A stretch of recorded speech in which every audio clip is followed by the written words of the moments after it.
Welcome back to Biology on Earth. In this video lecture, I'm going to discuss about some important topics in evolutionary biology. So first topic is patterns of evolutionary changes. Changes occur in two ways. First is called anagenesis. It is also called phyletic evolution. Now, what is anagenesis? It is gradual change in gene frequency in entire population. That is, entire population is transformed into another species. That is species transformation over time. अब यहाँ पे for example this is one species and this species gradually transform into second species. An example of anagenesis is peppered moth during industrial revolution. During industrial revolution or before industrial revolution, there are peppered moth which are light in color, they are large in number, but after industrial revolution the industrial melanism occur, which is due to which the tree trunks they become dark. So moths which are dark in color, their number get increased because they prevent from themselves from predators. So this is how peppered moth evolution occur by the way of anagenesis. Now second type of evolutionary change is by caladogenesis. What is caladogenesis? It is splitting of gene pool into two or more separate pools which give rise to one or more new species. So here is species 1. So in the caladogenesis, this is species 1. And species 1 goes to area with differential habitat. So according to their habitat, these species they acquire some sort of adaptations. So this is how species 1 split into two new species. Its classic example is Darwin finches, which is the example of adaptive radiation at Galapagos Island. They initially only one species of Darwin finches they moved to Galapagos Island.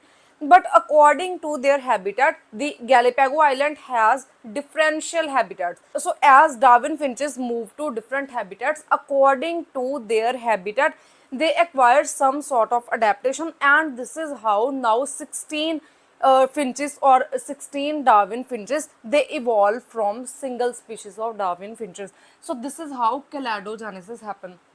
Same is happen on Hawaiian Island with Drosophila melanogaster. There are several hundreds of Drosophila fly which evolved on Hawaiian Island due to differential habitat. So this is the example of caladogenesis. These are two evolutionary changes or patterns of evolutionary changes. Second topic is called nature of evolution. There are two types of evolution. First is called microevolution, which occur at small scale, and second is called macroevolution. It occur at large scale. Now what is microevolution? It is change in DNA sequence or either in allele frequency within species over time, whereas in macroevolution changes at the level of species, at the level of family, at the level of genera or genus, which result in formation of new species, new genera or new family. So these changes they occur at higher level or occur at large scale, large evolutionary scale. Example of microevolution is house sparrows in United Nations. And the sparrows in north they have large body size than the sparrows in south.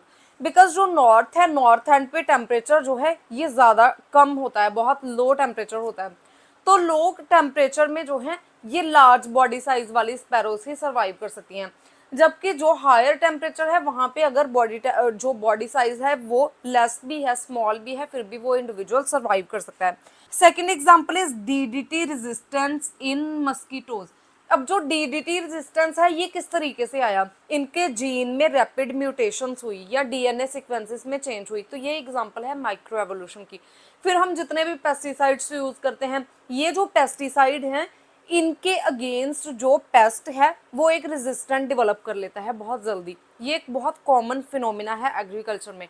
तो ये जो है ये सारी examples हैं micro evolution की, mean small scale पे जो डीएनए सीक्वेंस है उसमें चेंज हो जाना, gene frequency, allele frequency change हो जाना, तो ये माइक्रो एवोल्यूशन की एग्जांपल हैं.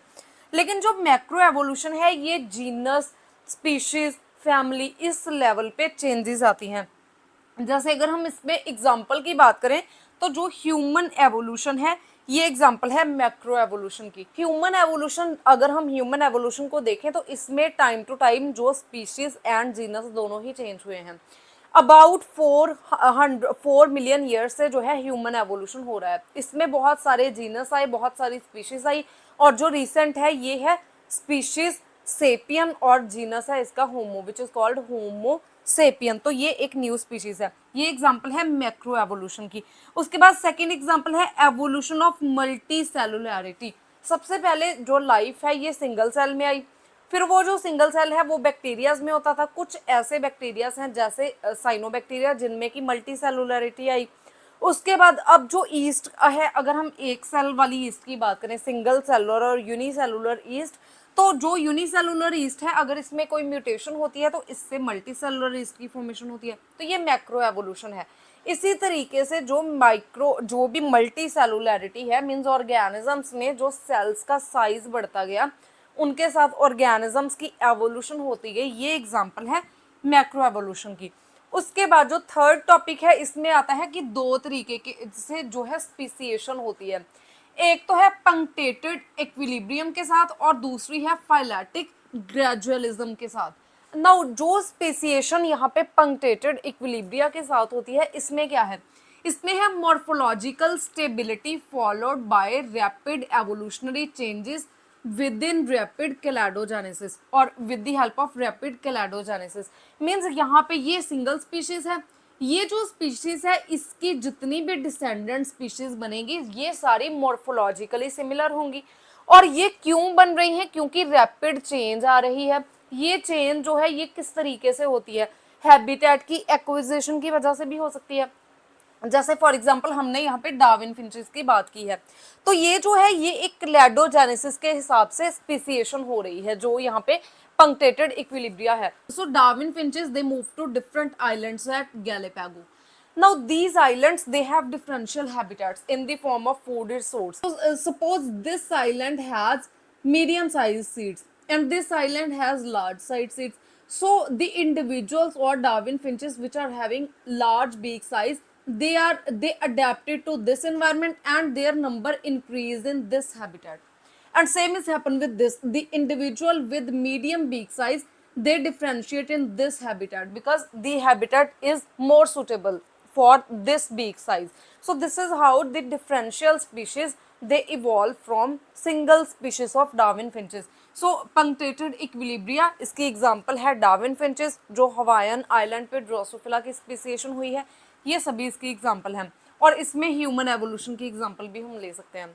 दूसरा कौन सा स्पीशीएशन का जो है पैटर्न है, ये है phyletic gradualism. It is evolution occur at constant rate and by any gradual transformation of whole lineage. Means यहाँ पे जो इसके अकॉर्डिंग क्या है कि जो एवोल्यूशन है ये एनाजेनेसिस के साथ होती है। जैसे हमने यहाँ पे स्टडी किया कि एक स्पीशीज जो है ये पूरे तरीके से दूसरी स्पीशीज में बदल गई और जो एंसेस्टर एंड डिसेंडेंट्स हैं इनके बीच में कोई मॉर्फोलॉजिकल सिमिलैरिटी नहीं है, ये टोटली ही चेंज हो गया है।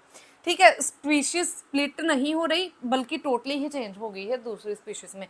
सो this is how phyletic gradualism occur. यहाँ पे अब क्या है कि एक स्पीशीज है, ये जो स्पीशीज है ये दूसरी स्पीशीज में चेंज हो गई, विद द ग्रेजुअल ट्रांसफॉर्मेशन ये दूसरी स्पीशीज में चेंज हो गई, और इसी तरीके से जो एंसेस्टर से ये बिल्कुल डिफरेंट होती जाती हैं स्पीशीज।